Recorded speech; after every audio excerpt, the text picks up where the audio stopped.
Make sure your enjoying life. Second হচ্ছে আগেরবার বলছি আবার বলি, কুয়ার ব্যাংক হবা না কেউ, ঠিক আছে? আমার চোখ এইখানে পর্যন্ত যাচ্ছে, এর বাইরে কিছু নাই, এই চিন্তা ভাবনা করবা না কখনো।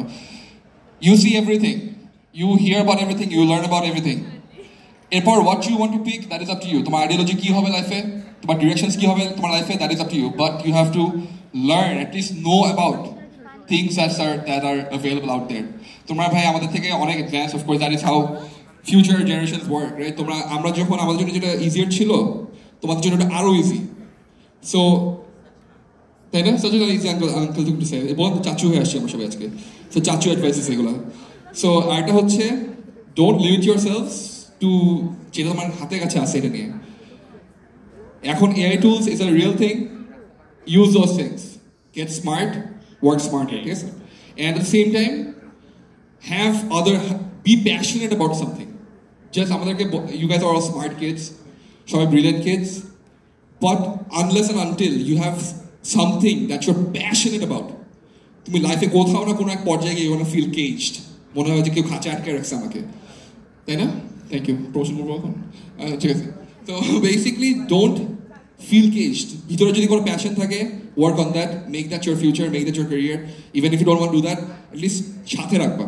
That is pretty, that's so বলবো। সো আমি আরেকবার এই কথাটা রিপিট করতে চাই, সেটা হচ্ছে, যদি তোমরা ভালো মানুষ হতে চাও, দেশের জন্য ভালো করতে চাও, লাইফে সাকসেসফুল হতে চাও, তাহলে 10 মিনিট স্কুলে এনরোল করতে হবে। যেহেতু আমরা এই প্রোগ্রামে আসছি, আর তোমরা already I am sure enrolled. So যারা তোমার ফ্রেন্ডসরা এখন এনরোল করে নেই, এখনই বলো এনরোল করে ফেলতে, বিকজ তোমরা জিপিএ 5 পেয়েছো, ওরা কিন্তু পায়নি। এটা করাইতে করাইতে ওর ভিতরে ঢুকে গেছে। এনিওয়েজ, জোকস অ্যাসাইড, এখানে অনেকেই অনেক রকমের কথা বলবে, বাট নিজের লাইফ নিজেকেই গড়ে নিতে হবে। সো তুমি নিজের ভালোটা যদি না বুঝো, তোমাকে তোমার বাবা মা বলুক, আয়মান বলুক, আমি বলি, আসলে লাভ নেই। হ্যাঁ, সো আলটিমেটলি নিজেরটা নিজের দেখতে হবে, নিজের কিভাবে ভালো হবে সেটা নিয়ে একটু চিন্তা করতে হবে। সো এটা শুধু পড়াশোনা দিয়ে যে হবে, অফকোর্স পড়াশোনা দিয়ে একটা দিক হবে, বাট পড়াশোনার পাশাপাশি অন্যান্য দিকগুলোতে তুমি এগুলোকে চেঞ্জ করে নিজেকে যদি একটু উপরে চিন্তা করো, তখন কিন্তু ওই উপর পর্যন্ত যেতে পারবে। পড়াশোনা জায়গা মতো করতে হবে, ফ্রেন্ডসও জায়গা মতো বেছে নিতে হবে। অফকোর্স ভালো বন্ধু বেছে নাও, এই কথাটা সবাই বলে, বাট এটা আমি পার্সোনালি বিলিভ করি না। হ্যাঁ, সো ভালো বন্ধু যে ফার্স্ট বয় সেকেন্ড বয় ওর সাথে আমি ফ্রেন্ড হবো, বা ফার্স্ট গার্ল সেকেন্ড গার্ল ওর সাথেই ফ্রেন্ড হবো, তাহলে কিন্তু তোমার পারসেপশন বড় হবে না। সো আমার কিন্তু আয়মানের সাথে ফ্রেন্ডশিপ নট ফ্রম স্কুলে ও ফার্স্ট বয়, ওটা দেখে না। আয়মানের সাথে আমার ফ্রেন্ডশিপ, ও মাঠে ভালো খেলতো, মানে ফুটবল ভালো খেলে, ওখানে আমি দেখছি আয়মানকে, হ্যাঁ একটা ছেলে ভালো খেলে, ওইটার থ্রু আমার ফ্রেন্ডশিপ হচ্ছে। আমি শ্রমিকের মতো খেলতাম তাহলে না, মানে অপমান করতেছিস, আমি অনেক ভালো খেলি। সো ওই পারসেপশন বড় করা বা তোমার থট প্রসেস বড় করার জন্য সব মানুষের সাথে মিশতে হবে, সব রকমের থট প্রসেস শুনতে হবে।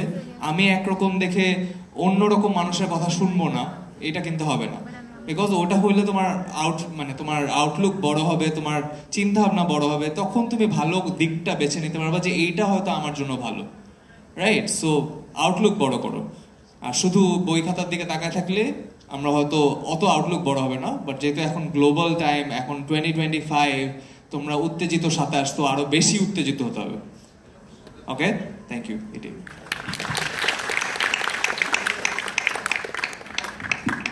গাইস, ভিডিও গাইস, যেহেতু তোমরা অলরেডি জিপিএ 5 পেয়ে গেছো, সো তোমরা তো অ্যাচিভ করে ফেলছো যেটার জন্য তোমরা এতদিন কষ্ট করছো, তোমাদের কোর্সেস এন্ড এভরিথিং। সো তোমরা অ্যাকচুয়ালি, তোমাদেরকে অ্যাডভাইস দেওয়ার জন্য এখানে আমি আসিনি, বা আমি মনে করি না যে অ্যাডভাইস দেওয়ার জায়গা থেকে আমার কোনো ওরকম পজিশন আছে, বাট একটা জিনিস শেয়ার করতে পারি যেটা আমার লাইফে আমি অনেক ভালোভাবে এক্সপিরিয়েন্স করছি, প্র্যাকটিস করছি, না আমার জন্য অনেক কাজ করছে। তোমরা চাইলে এটা প্র্যাকটিস করে দেখতে পারো যে তোমার জন্য কাজ করে নাকি। আমার বিশ্বাস 100% এটা কাজ করবে, আর খুবই ভালোভাবে, লং টার্ম এফেক্ট অনেক ভালো। সেই জিনিসটা হচ্ছে যে আমি সবসময় একটা জিনিস দেখছি আমাদের মধ্যে, স্পেশালি আমাদের রিজিয়নটাতে, প্রত্যেকটা ইয়াং ছেলেমেয়ের মধ্যে একটা ভিকটিম মাইন্ডসেট চলে আসছে ইন্টারনেট থেকে। সব কিছুতে হচ্ছে আমাদের ডিপ্রেশন কাজ করে, আমরা ডিমোটিভেটেড থাকি, স্ট্রেস থাকি, আমাদের অ্যাংজাইটি থাকে। এই ওয়ার্ডগুলো এত বেশি অনলাইনে পুশ করা হয় যে আমরা সবসময় মনে করি আমাদের প্রত্যেকটা জিনিসের পিছনে রিজন অন্য মানুষ বা অন্য সার্কামস্ট্যান্সেস। যেমন ও আমার টাকা থাকলে আমি 10 মিনিট স্কুল থেকে ভালো করতে পারতাম, ও আমার চেহারা থাকলে আমি সৌমিকের থেকে ভালো মডেল হইতে পারতাম, আমাকে যদি বাবা মা বড় লোক হইতো আমি সৌমিকের থেকে ভালো সিঙ্গার বা ড্যান্সার হইতে পারতাম, ভালো ক্যামেরা থাকলে আমি ভিডিওগ্রাফার হইতে পারতাম। সো এই যে ওইটা হইলে এইটা হইতো, এই ভিকটিম মাইন্ডসেটটা যখন তুমি শাটডাউন করতে পারবা, you will know you have a never ending growth stage. কখনো আটকানোর কিছু নেই, বিকজ তুমি অ্যাকনলেজ করে ফেলছো আমি আমার একমাত্র শত্রু। অর্থাৎ আমি কি পড়তে পড়তে টায়ার্ড হয়ে গেছি, নাকি আমি 100% দেওয়ার পর আর পড়া সম্ভব হচ্ছে না, আমি কি ফুটবল প্র্যাকটিস করতে করতে আর টায়ার্ড হয়ে ইচ্ছা করতেছে না খেলতে, নাকি পুশ করে আমি আরো বেশি প্র্যাকটিসের ডিউরেশন বাড়াতে চাই। আমি কিন্তু আমার শত্রু যে সময় কমাই দিচ্ছে, আমি আমার শত্রু যে লেজিনেস ফলো করতেছে, আমি আমার শত্রু যার মুড ভালো নেই, বোরিং লাগতেছে আর আমি প্র্যাকটিস করতে চাই না। What ever that is, videography হইতে পারে, স্কিল সেট হইতে পারে, টেকনিক্যাল হইতে পারে, স্পোর্টস হইতে পারে, এডুকেশন হইতে পারে, এনিথিং দ্যাট ইজ। সো যখন তুমি ব্লেম দেওয়া অফ করে স্বীকার করে নিবা আমি আমার নিজের শত্রু, অ্যান্ড দ্যাটস ফাইন। সামটাইমস আমরা লেজি হইতে পারি, সামটাইমস আমরা ফেল করতে পারি, বাট আমরা কি কন্টিনিউ করব, ফিক্স করব, নাকি এক্সকিউজ দিব আমি পারি নাই বিকজ আই এম তো করে ফেলছে শেষ।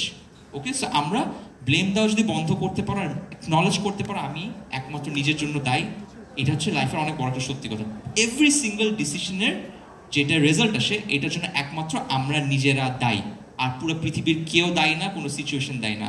যদি বাবা মা মরে যায় সেটাও দায়ী না, সিচুয়েশন খারাপ হয় সেটাও দায়ী না, ফাইন্যান্স খারাপ হয়ে যায় সেটাও দায়ী না, কেউ আমার সাথে বেইমানি করলো সেটাও দায়ী না।